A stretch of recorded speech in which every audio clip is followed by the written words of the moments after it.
Assalamualaikum warahmatullahi wabarakatuh. Salam Merdeka Belajar. Perkenalkan, saya Novi Herawati dari SMK Negeri 1 Binangun. Pada kali ini, saya akan berbagi aksi nyata Modul 1 Merdeka Belajar, menyebarkan pemahaman Merdeka Belajar. Topik pada Merdeka Belajar terdiri dari 5 modul. Modul yang pertama, mengenali dan memahami diri sebagai pendidik. Modul yang kedua, mendidik dan mengajar.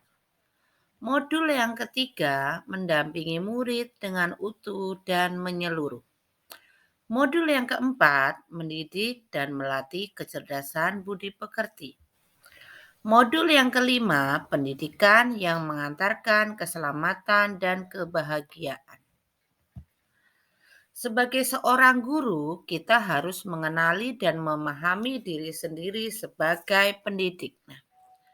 Langkah yang pertama, kita harus mengenal karakteristik dan kebutuhan murid. Menjadi guru haruslah sebuah kesadaran dalam diri sendiri untuk terus belajar. Yang kedua, membantu peserta didik mengenali dirinya agar dapat mandiri dan merdeka dalam belajar. Yang ketiga, sebagai guru kita harus adaptif terhadap perubahan. Yang keempat, memberikan pengalaman yang menyenangkan.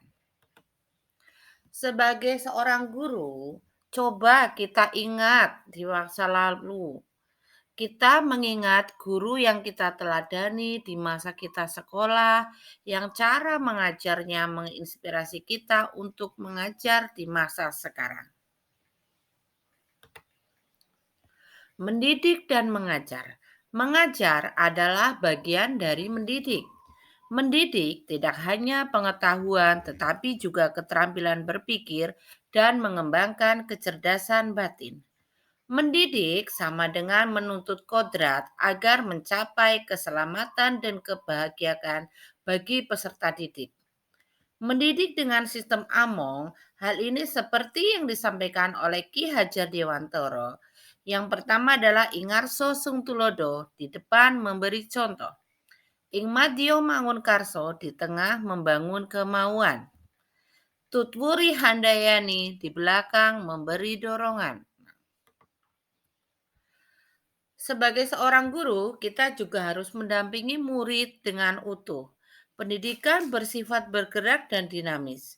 Cara mendidik harus sesuai dengan perkembangan zaman. Hal ini disebabkan karena anak terlahir dengan kodrat alam masing-masing. Nah, hal ini menuntut kita untuk merancang pembelajaran dengan asas trikon. Apa itu asas trikon? Asas trikon itu terdiri dari 3. Yang pertama adalah kontinu. Pengembangan pendidikan dilakukan terus-menerus. Yang kedua adalah konvergen. Pengembangan pendidikan mengambil dari berbagai sumber, termasuk dari luar negeri. Yang ketiga adalah konsentris, menyesuaikan dengan kepribadian bangsa. Sebagai seorang guru, kita wajib mendidik dan melatih budi pekerti siswa. Budi pekerti adalah perpaduan cipta rasa dan karsa. Budi pekerti dapat dibentuk oleh keluarga sejak dini, lingkungan, dan sekolah.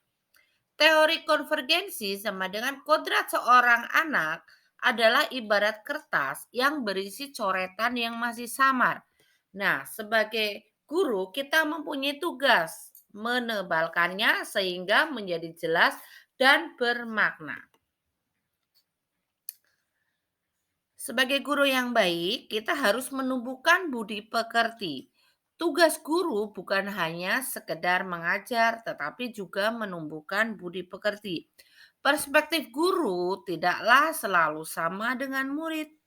Fungsi pendidikan adalah mengantarkan murid agar siap hidup mengisi pada zamannya. Terima kasih aksi nyata dari saya, semoga bermanfaat. Assalamualaikum warahmatullahi wabarakatuh.